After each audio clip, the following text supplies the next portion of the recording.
নিজের হাতে গোবর, গুড়, বেসন ও নিরাপদ মাটি মাখিয়ে তৈরি করছেন এক ধরনের অণুজীব সার। 100 কেজি কাঁচা গোবরের সাথে আমরা 1.5 থেকে 2 কেজি গুড় দেব এবং বেসন, এখানে আমার বেসন আছে, বেসন দিব আমরা 1.5 থেকে 2 কেজি। আর এই যে দেখতেছেন নিরাপদ মাটি, এই মাটিতে কখনোই কোনো প্রকার রাসায়নিক সারের ব্যবহার হয় নাই। মাখানোর পরে আমরা 48 ঘন্টা গরমের দিনে, শীতের দিনে 72 ঘন্টা থেকে 96 ঘন্টা আমরা ফার্মেন্টিং করব। ঢেকে রেখে দেবো চট দিয়ে।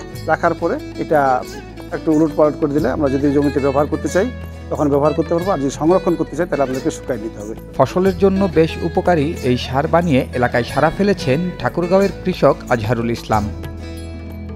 প্রায় 2.5 বছর ধরে নিজের খামারে রাসায়নিক সার ও কীটনাশকের বিকল্প হিসেবে অণুজীব সার তৈরি করছেন তিনি। অণুজীব সার আমরা যেসব তৈরি করি এগুলি দিয়ে আমরা নিরাপদ ফসল অর্থাৎ রাসায়নিক মুক্ত ফসল উৎপাদন করতে পারি। আমি 2.5 বছর ধরে করতেছি। শুধু তাই নয়, নিজ হাতে তৈরি সার ব্যবহার করছেন নিজের জমিতে, ফলাফলও পেয়েছেন বেশ ভালো। এবার আমি ধানও লাগিয়েছি, সেটা যথেষ্ট পরিমাণ ভালো হয়েছে এবং বাজারে আমার সবজি গেলে সবার আগে বিক্রি হয়, কারণ এটা কীটনাশক মুক্ত। ঠাকুরগাঁওয়ের পীরগঞ্জে রাসায়নিক সার ও কীটনাশকের বিকল্প হিসেবে এই অণুজীব সার তৈরি করে বেশ সাড়া ফেলেছেন এইচকে বহুমুখী খামারের আজহারুল ইসলাম।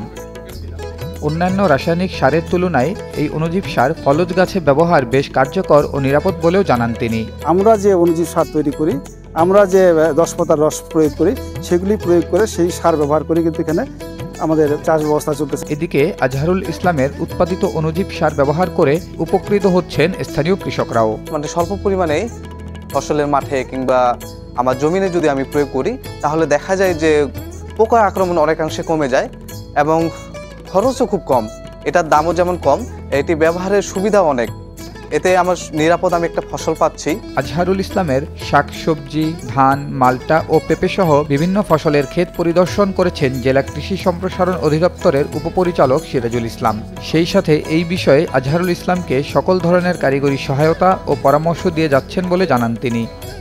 তার এই উদ্যোগকে আমরা স্বাগত জানাই। বিশেষ করে এখন তো আমরা বিষমুক্ত সবজি ফল খাওয়ার ব্যাপারে ভোক্তারা দিন দিন সচেতন হচ্ছে। আমি মনে করি যে এটা আমাদের বাস্তবতা নিরিখে খুবই জরুরি প্রয়োজন হয়ে পড়েছে। তো আমাদের কৃষি সম্প্রসারণ অধিদপ্তর আমরা কর্মকর্তা যারা রয়েছেন তারা প্রতিনিয়তই তার সাথে যোগাযোগ রাখছেন এবং এ বিষয়ে বিভিন্ন টেকনিক্যাল কারিগরি পরামর্শ যেগুলো প্রয়োজন আমরা দিচ্ছি। আজহারুল সাহেব যেহেতু তার উৎসাহ উদ্দীপনা আগ্রহ রয়েছে, আমরা তাকে বিভিন্ন উদ্যোক্তা প্রশিক্ষণ এবং আরও বড় বড় যে সমস্ত সুযোগ রয়েছে আমরা সেগুলোতেও তাকে পাঠানোর চেষ্টা করছি।